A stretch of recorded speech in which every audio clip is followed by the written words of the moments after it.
Hello everyone, welcome back to CryptoCache. Thank you very much for joining me here. Hope you're having an amazing day. We're going to take a look here at Shiba, see what's going on, of course, help you understand best practice and big picture, and, well, is this really back on track as most people were expecting? We'll cover that and much more. If you want to become a better trader, though, I do recommend you check out my trading community. CryptoCache.tech is the link in the description below, where I help you become a better trader with my trading academy, trading community, and of course, my signals as well that I send out so you understand how to become, or how to structure your trades rather, and become a better trader in that sense, right? Because again, it's mostly structuring your trades effectively, not necessarily finding good entry and exit targets. It's that range of motion that you got to have, and I kind of help you navigate this market. So check that out in your own time. Looking forward to working with you. Taking a look here at Shiba, though, here's kind of a big picture. First of all, obviously we had a meteoric rise to fame, little pennant pattern breakout back in October, and of course, really large by end of October. Ever since then, it's been tapering off. Every time it's made lower highs rather. As you can see here, we got lower highs consistently. Technically, this was kind of a little bit higher there, but for the most part, if you exclude this guy here, we have lower highs. Okay, so again, not great in that sense, but breaking that trend is extremely important. So this next push, if we can get this next push above somewhere in the range of just say about 3,300, then we'll be in much better shape. But for now, we're still kind of under that overall resistance. If we look at the weekly as well, we can see that we're still tentatively, it hasn't officially broken yet because this weekly candle isn't closed, but generally speaking, we're breaching 50 on the RSI on the weekly, and that's a very good sign. Okay, so to me, that's a very awesome sign here, and that's really helping us understand that Shiba should be back on track and on the right direction. We're also under 70 and above 50 on the RSI. Extremely important. We did come up to that 70 before, and what did work as a resistance. So be excited to see here soon what happens with the RSI in the near future to find out if it's going to break above or if it'll get rejected at just say about 2960 and continue to stay lower. But good news is so far, again, this isn't closed yet, but this candlestick is higher than this one, and that could effectively be considered a higher high. All right, so again, we're in good shape there. All things considered, you look at the smaller time frame, just say the last month of trading, and we're definitely in good shape. Let's take a quick look at the volume, see kind of what's going on, because this is roughly the last year's worth of trading data. The most amount of volume accumulation is at the previous resistance right there, about 24.27. So that can be the new support level essentially, which is coincidentally a Fibonacci retracement level. Very normal to see that happen. Taking a look at the simple moving averages though, we are still under the 200, which isn't great, but the 50 coming up here, swinging in the upwards, could essentially give us that golden cross that we're looking for to get us past that resistance if we continue to maintain that.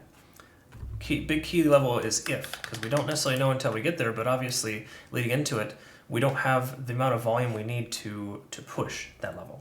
What I mean by that is today, yes, very nice, decent amount of volume. However, we need much more volume, some kind of volume, at least in this range, to be able to break this key level resistance right at about 2960, as well as about 3050 for the 200-day SMA. All right, so again, we're not out of the woods yet, but we got some really positive factors.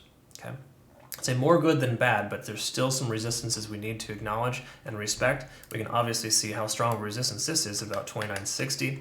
So keep that in mind. And I think I'm summarizing. It's 2966 if you want to be exact, or 2964. 2960 is an easy number. We'll just go with that. All right, so we're above both moving averages on the 4-hour. That's extremely important to have, kind of giving us that shift in momentum, right? If we look at the RSI, however, been on the overextended side, and with this large candle wick and a significant amount of volume in that one time frame, leads me to believe that we may lose this resistance, of course, or perhaps we'll at the very least probably test this support level here at about 2,800. The reason why I think that is just because this strong amount of volume, unless that can continue, we will see a decrease in price. Again, it's just that natural correction that happens to the next key level support, which we're seeing here. See this? Price comes up, was a little too high, comes down to reject and essentially bounce off of that support level. We could see the same thing happen where the price comes up, comes down, bounce off the support, and has enough juice to get back up to break that resistance.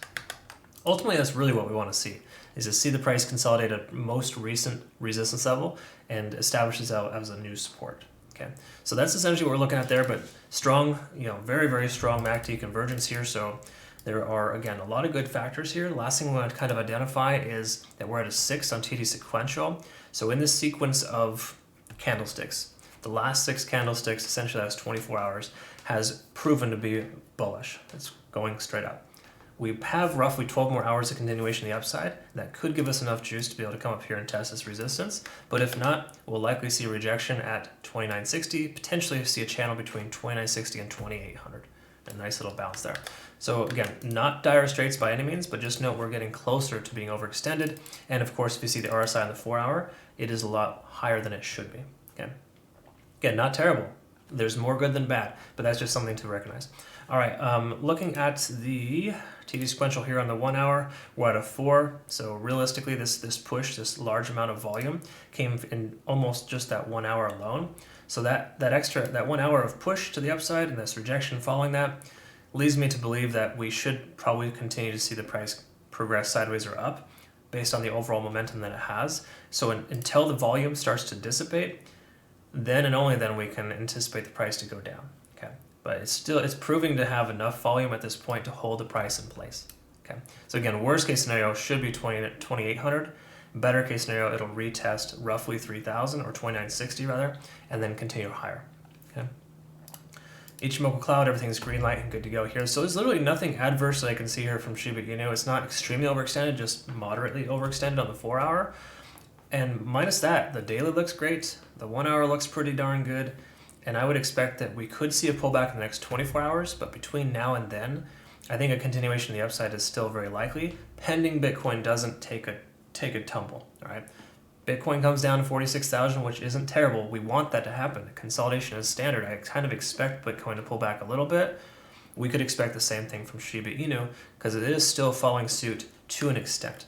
Okay, it hasn't broken free just yet, and obviously it's actually having trouble more so even still getting through some of these resistance levels. But with more volume being introduced, we're having more likelihood of increasing the price. Okay. So big picture, I think that Shiba Inu does have potential to break its most recent high here of roughly about, just say, 3,300, and then we'll set our sights on some other stuff. But for now, I think hitting or breaking 3,500 as a round number would be a really, really big deal. But the key here is that as long as today's candlestick close can close above, just say 2,700, which it looks like it's ready to do, we're making higher highs and essentially have a chance to establish a next higher low. And those are very good signs, and those are things we want to look for with continuation patterns to the upside. All right, so again, Shiba Inu is looking very, very good in that general sense. I hope that you understood how I communicated this here today, and if so, comment below, like, and subscribe. If you want to become a much better trader, join my CryptoCache Trading Academy, community, and signal group, where we all learn and grow together. It's an amazing experience. Thank you so much to my current community members for requesting that I cover this. I hope you all have a great rest of your day. We'll see you in the next one.